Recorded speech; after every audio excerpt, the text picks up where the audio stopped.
Christ Triumphant, May 22nd, Daily Devotional by Ellen G. White. David's remorse was as great as was his guilt. I dwell in the high and holy place, with him also that is of a contrite and humble spirit, to revive the spirit of the humble, and to revive the heart of the contrite ones.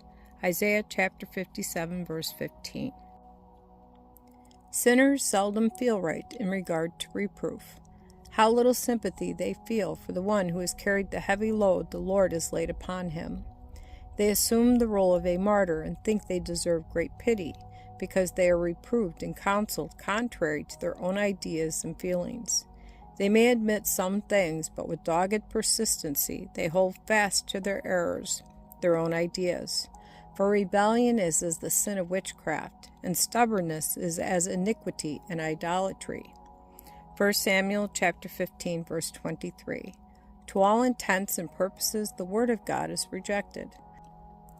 How different was the character of David. Though he had sinned, when God sent him sharp rebukes, he always bowed under the chastisement of the Lord.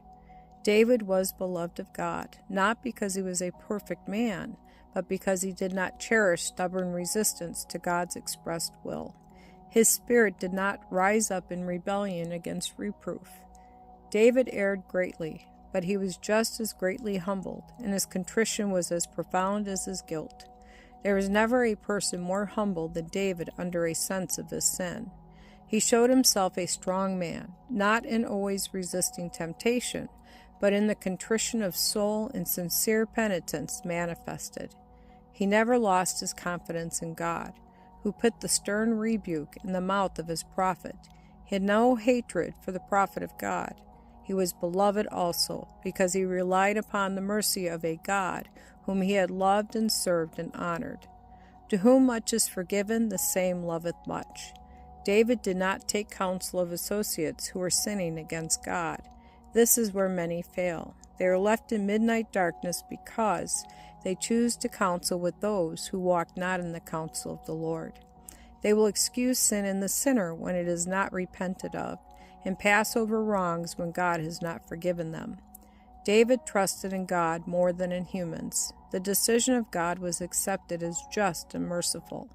Oh, how many are walking in blindness and leading others in the same path, where both must perish because they will not heed the reproofs of the Spirit of God.